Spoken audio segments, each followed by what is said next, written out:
2025-аас 26 онд Бурхан бидэнд ямар үгийг өгж байгаа юм бэ? Үйлс номын 9-р бүлгийн 31-р ишлэл.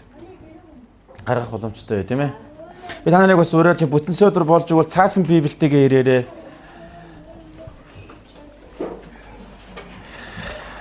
Үйлс номын 9-ийн 31-р ишлэл.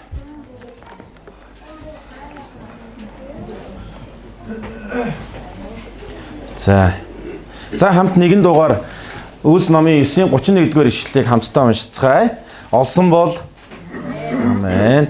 За хамт уншъя. Ийхүү бүх Юуда, Галил, Самар даяар амар тайван байж, чуулган босгон байгуулагдаж, эзнээс эмээгүй хийгээд ариун сүнсний дэмээр амьдран олширч өссөөр байваа гэж. 2004 оны орчуулга дээр эзнээс эмээх айдас болон ариун сүнсний тайтгарал дотор явцгаан тооны хувьд өссөөр байваа гэж хэлсэн байна. Өдөр Үйлс 1-8 дугаар ишлэлийг бас хамтдаа гарган уншъя. Үйлс 1-8. Харин ариун сүнс та нар дээр ирэхэд та нар хүчийг олж тэгээд Иерусалим, бүх Юуда, Самар тэр байтугай дэлхийн хязгаар хүртэл миний гэрч болно гэвэ гэсэн. Би нараас нэг асуулт асууя. Ер нь Есүсийг та нар өөрсдөө сонгосон хүн байна уу? Би нэг өөрөө явж байгаад нэг Есүсийг сонгоцсон. Ингээд олон шашин байсан, олон шүтэн, олон бурхан байсан. Тэгсэн чинь би Есүсийг сонгоцсон. Тийм хүн нэг ч байхгүй гэж бодчих. Өнөөдөр анх удаага ирж байгаа залуу маань ч гэсэн хэн нэгэн урьсан учраас ирсэн. Бурханы төлөвлөгөө байна. Бурхан ерөөсөө нүүр тал харддаггүй. Бурхан олон жил энэ хүн цуглаанд явж байгаа маа гэд нэг онцгой хандаж. Эсвэл өнөөдөр л анх удаага ирж байгаа гэд жоохон онцгой ханддаг биш. Тэр Бурхан зүрхийг хардаг. Тэр Бурхан зүрхний хандлагыг хардаг. Өнөөдөр энэ Үйлс номын 9:31 Үйлс 1-8 биелэлээ олж байгааг харж байгаа. Яа тэр Үйлс 1-8 амлалт واخгүй Есүсийн. Есүс дахин амилсан. Есүс хатан бушнаас дахин амилсан ба. Тэгээд тэр 40 хоног маргашгүй олон тэмдгээр баталгаагаар өөрийгөө амилсан гэдгээ 500 гаруй хүмүүст 40 өдөр харуулсан байна. Тэгээд дагалдагч нар Тэнгэр одохдоо юу гэж хэлсэн бэ гэвэл та нар Иерусалимыг орхилгүйгээр ариун сүнсийг хүлээж авах хүртэл хүлээгээрэй. Тэгээд ариун сүнс ирсэн. Үйлс 1-8 бол Есүс Тэнгэр рүү одохоос өмнө амлсан амлалт واخгүй юу? Та нар харж байна. Бурхан хүнийг анх эхлээд 1-р бүлэг дээр бүтээсэн байна. Бүх дэлхийг захир. Тэд анх бурханлаг хүчтэйгээр бүтээгдсэн. Тэдэн сайн мог мэдүүлэгч модыг тавьснаар тэр үр жимсийг тэрний жимсийг авснараа хүн тэр бурханлаг хүч чадлаар амьдрах биш. Харин хүн өөрийнхөө амьдрах сонголтыг хийсэн байна. Өнөөдөрсөн энэ номлол, энэ сургаал бидэрт хамаатай. Бид нар хэрвээ залбирахгүй бол, бид нар хэрвээ бурхантай ойр байж, бурхныхаар сонгохгүй бол, дандаа бид нар эхлээд 1-р бүлгийн, эхлээд 2-р бүлгийн, эхлээд 3-р бүлэг дээр гарч байгаа үйл явдлыг бид нар давтцдаг. Уул бол бурхан хүнийг бүтээгээд нэн сайхан байжээ гэж хэлсэн. Бүхэн ямар гоё вэ? Гэтэл гэм нүглийг сонгох үед хүн өөрийнхөө амьдарч эхэлдэг. Зөвхөн энэ нүдээр харж байгаагаар амьдарч эхэлдэг. Тэгээд энэ бол царайлаг, энэ бол гоё, энэ надад таалагдж, энэ таалагдахгүй байна. Бурхан тэгж харддаггүй. Бурхан Эхлэл номны 1-р бүлэг дээр хүнийг бүтээхдээ онцгойгоор бүтээсэн. Энэ дэлхийн бүтээлүүдийг захирахаар бүтээсэн. Бурхан тэр эрх мэдлээ хүнд өгсөн байгаа. Гэтэ гэм нүгэл хийчлээ гэд хүнээс буцааж аваагүй. Тийм учраас хуучин гэрэн дээр хүмүүс өөрийнхоороо захирах гэж оролдож энэ дэлхийг дандаа буруу тийш нь авч явсан. Өнөөдөр ч гэсэн. Тэгвэл Бурхан тэр гэм нүгэлтэй хүнийг авраад бидэнд ариун сүнсээ өгснөөр дахин биднийг тэр язгуур дүр төрх, язгуур тэр амьдрал руу Бурхан эргүүлж байгаа. Тэгвэл өнөөдөр би танд юу гэж хуваалцмаар юм бэ? Ариун сүнсэнд та чухал. Ариун сүнсэнд би чухал. Ариун сүнсэнд та чухал. Бид нар ямар яадаг бол бид нар зүгээр нэг олон юмны нэг хэсэг байх тийм ер нь онол сургаалтай хүмүүс байхгүй юу? Тэгээ юу гэж бол төрийн төлөө огтон боож өгөхөд яах вэ? Би ч одоо дутъя. Би ч ер нь өөрийгөө маш тийм чухал бус тооцдог онол сургаалтай хүмүүс бид нар. Харин Библиэд гэж хэлдэггүй. Библи чи чухал. Ариун сүнс нь чи чухал. Ариун сүнс асаараа чуулган дээр бууж ирснээр заримд нь их өгдөд, заримд нь бага өгдөг биш. Ариун сүнс хувьд чанартай. Ариун сүнс хүн дээр буудаг болохоос биш энэ өрөө тахинд буудаггүй. Ариун сүнс хүний дотор зүрхэнд цутгагдсан гэж Ром номдэр хэлсэн байна. Библи зүрх гэж хэлэхдээ амьдралын тухай хэлдэг. Амийн тухай хэлдэг байна. Ариун сүнс биднийг яг тэр бурхан анх бүтээсэн тэр язгуур, тэр захирагч, тэр нөлөөлөгч, тэр онцгой байдал руу өөрчилж байгаа. Юусе та дагалдаг зэрэг 3 жил 6 сар Есүсийг дагахтаа тэд нар яасан? Зөндөө олон удаа өөрөөхөө алдаж онож тэгээд Есүсийг мэдчихсэн. Таард ариун сүнс өгөхдөггүй бол хизээч Петрэ чи хүмүүсийн загасчин болж чадахгүй. Та нар илч байж чадахгүй. Ариун сүнс өгөхдөггүй бол тавина чи хизээч хүмүүст ам өгсөн номлол хийж чадахгүй. Чи зүгээр хувь хүний хөгжлийн лекторл байна. Ариун сүнсгүй бол бид нар бүгд адилхан хүн. Бид нар бүгд гим нүгэлтэй хүмүүс. Илч Паул хэлсэн шиг бид нар зүгээр ингээд урсгалаар нь тавих юм бол үргэлж бид нар гим нүглийг хийнэ. Харин бид нар ариун сүнсээр амьдрах юм бол бид нар үнэхээр амьтаа бөгөөд бэлгсэн амьдралаар амьдардаг. Амен. Тэгвэл өнөөдөр би Иохан номын 14 дугаар бүлэг рүү та нарыг авч байна. 14-ийн 12-оос 14 дугаар ишлэлээр. Ингэж хэлсэн. Үннээр би та нарт хэлье. Надад итгэдэг нь миний хийдэг үйлсийг бас хийх бөгөөд эдгээрээс агуу ажлуудыг ч хийх болно гэж хэлсэн. Энд дээр бид маш чухал хүмүүсийн талаар бид номлоо идэхдээ асуусан шүү дээ. Хэн нь Есүсийг сонгосон бэ? Нэг ч тийм хүн байхгүй. Есүс өөрөө биднийг сонгосон юм аа. 20 хэдэн жил эзнийг дагсан амьдралаа эргээд харахаар түүний нэгүсэл байхгүйсэн бол би хэн ч биш байх байсан. Тэр унах бол үргэлж босгосон. Намаа ингээ сайн хийж явах үед бурхан одоо чи жоохон даруухан бай гэж байгаагүй. Харин миний урагшлаа да. Би чамтай хамт байгаа шүү. Танад үгийг хуваалцахынхаа өмнө дандаа би олон жилийн өмнө бурхан надад хэлсэн үгээр би өөрийгөө урамшуулдаг. Гараад ста нэрэ. Гал үг. Ам үг. Хүмүүст хүч өг. Ариун сүнс үүнийг хүсдэг. Ариун сүнс өөрөө гарч ирж ариун сүнс бидэнд өөрөө шууд яддаг. Өөрийнхөө сонгосон хүмүүсээр ажиллаа гэдэг. Тэгвэл бүдэр харин надад итгэдэг нь миний хийдэг үйлсийг бас хийнэ гэж хэлсэн байна. Есүс ямар үйлс хийсэн бэ? Есүс тэгэл тэр одоо нуурыг тэг биш худгийг тийм ээ тойроод бөөн өвчтөө хүмүүс хөвччихдэг гэсэн. Тэд дээр зорж утсан. Бид нар яах вэ? Хэрвээ бурхны агуу үйлсүүд биднээс гарыг гэвэл асуудал руу бид нар очих хэрэгтэй. 38 жилийн турш өвчтөй байсан хүнийг сонгож Есүс түүнийг идгээсэн. Тэгээ юу гэж хэлнэ? Тэр үед ийм нэг итгэл үнэмшил байсан. Тэнгэрээс тэнгэр илч бууж ирээд тэр худгийн усыг хөдлөх үед хамгийн түрүүнд орсон хүн эдгэрдэг байсан. Тэгэхээр би энэ тухай ярих гаагүй шүү сайн. Харин Есүс тэр 38 жил, та 38 жилийг боддоо. Би 42 настай. 38 жил гэдэг бол хүний амьдралын тал واخгүй юу? Тэр хэвтэрт байсан. Тэгээ Есүс түүнийг бос дэвсгэрээ аваад яв гэж хэлсэн. Есүс түүнд юу өгсөн бэ?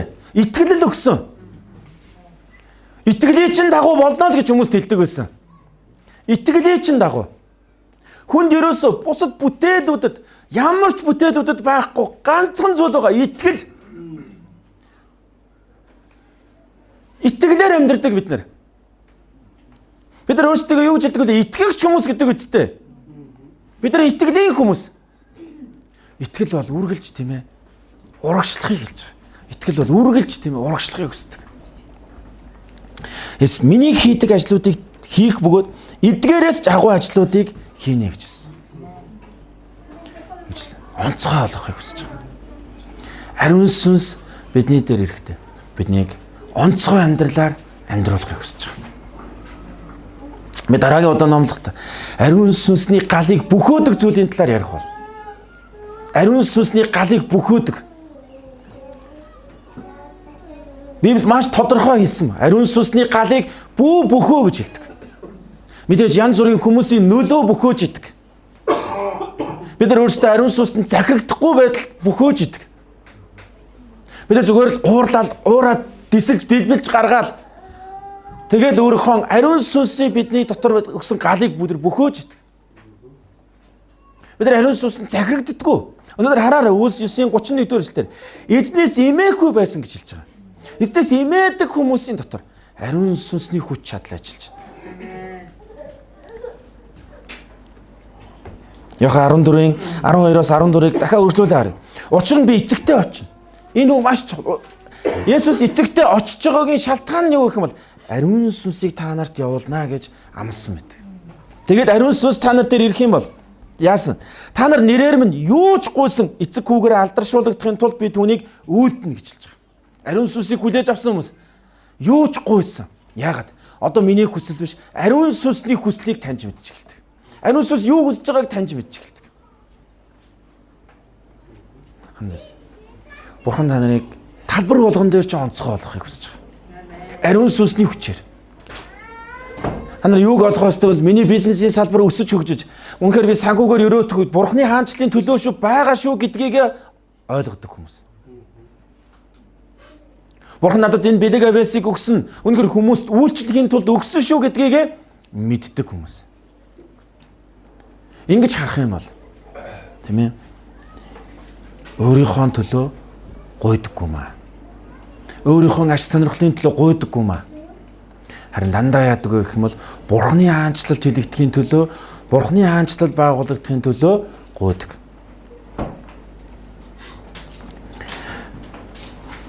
Та нар нэрээр минь юу ч гуйвал те юм гуйвал би үүнийг чинь түүнийг чинь үйлдэнэ гэж хэлсэн.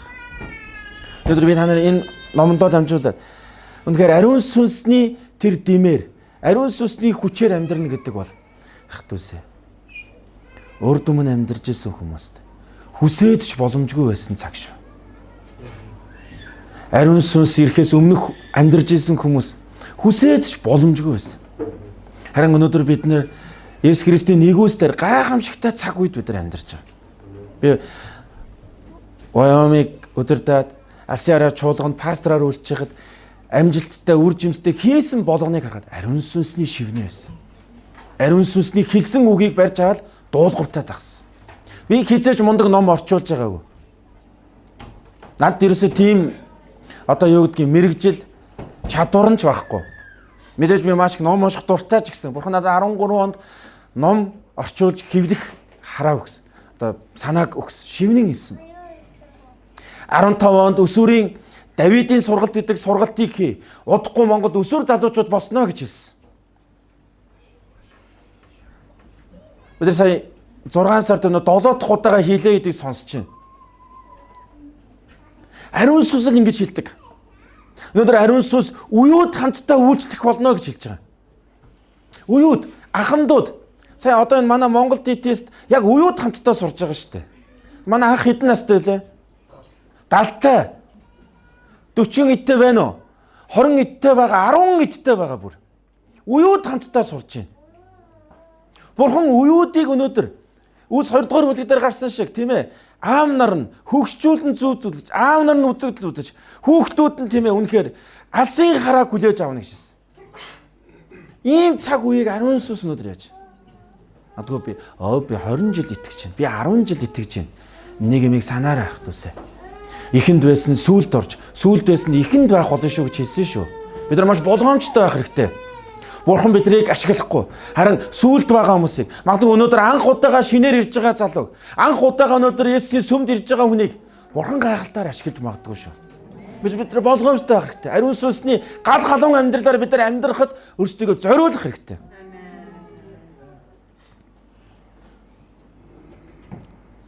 Хоёрдугаар шастар 16-гийн 9-р эшлэлээр хамтдаа оч. Эзэн ямар хүнийг хүчтэйгээр дэмждэг вэ? Ямар хүнийг ариун сүнс хүчрхжүүлэхийг хүсдэг вэ? Өөрт нь бүрэн хандсан зүрхтэй хүмүүсийг хүчрхжүүлэх гэж эзний мэлмий дэлхий даяар хэрэн хэсэж явдаг юм аа. За энэ үед байсан хаанд зориулам хэлж байгаа. Чи энэ удаа мунхаг үйл хийлээ. Тиймээс одооноос эхлэн чи ямагт дайн тулаантай байна гэж хэлсэн. Яа тэгвэл энэ хаан өөрийнхөө хүслээр үлдэж эхэлдэг. Мунхаг үйл хийдэг. Хатуусаа та нар залбирахгүйгээр сүнслэг өдөрдөгч пастортойгоо зөвлөлдөхгүйгээр Хамаагүй амьдралдаа гаргаж байгаа том шийдвэрүүд болгоомжтой байгаарай. Хүлэгддэг. Замдаа бид нар шууд бодлогогүйгээр өр зээлэнд орчдөг. Замдаа бид нар шууд бодлогогүйгээр хүмүүст амладаг. Том шийдвэрүүдийг хизээч бити яаран бити гаргаарай. Ариун сүнс бол амар тайвны сүнс шүү. Ариун сүнс хизээч алдаа гаргадаггүй. Ариун сүнс хэлж байгаа бол хизээч тэр буруу байдаггүй. Тэгээс ариун сүнснээс би яг сонсож байна уу? Ариун сүнсний хэлж байгаа зүйл мөн үү биш үү гэдгийг Бурхны үгээр нягтлаарай. Сүнслэг удирдагч нартайгаа ярилцаж зөвлөгөө аваарай. Тэлийн ах дүүсээ. Хэрвээ бидний амьдрал гэрчлэл байж чадахгүй бол бид нар яаж ариун сүнсний хүчээр амьдрах вэ? Бидний амьдрал үлгэр дуурайл биш байх юм бол ямар тийм ээ үр жимсийг гаргах вэ?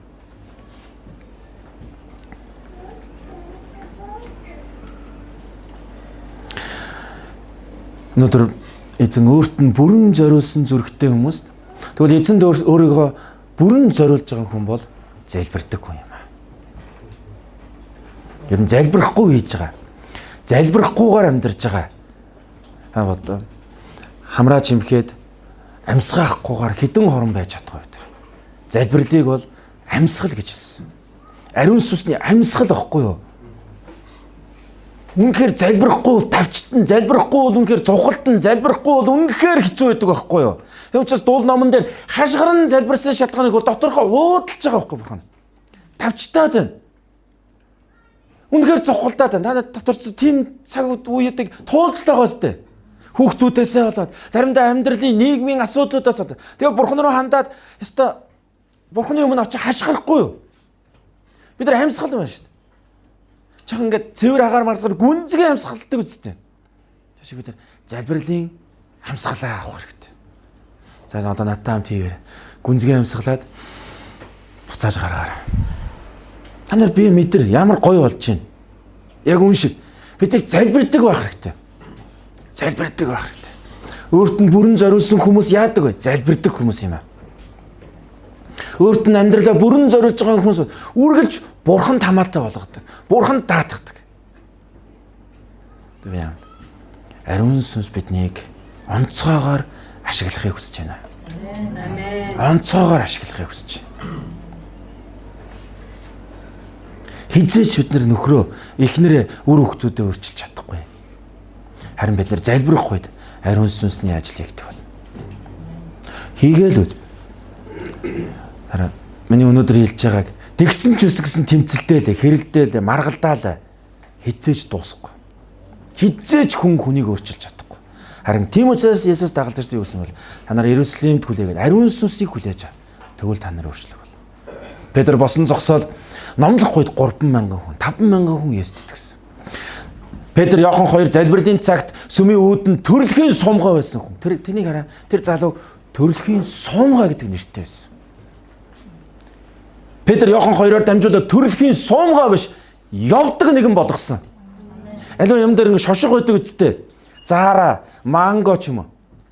Үйлдвэрсэн шошго нь байдаг. Тэр шошгыг бурханд өөрчилж чаддаг. Төрөлхийн сумгай гэдэг шошгыг бурханд өөрчилж чаддаг.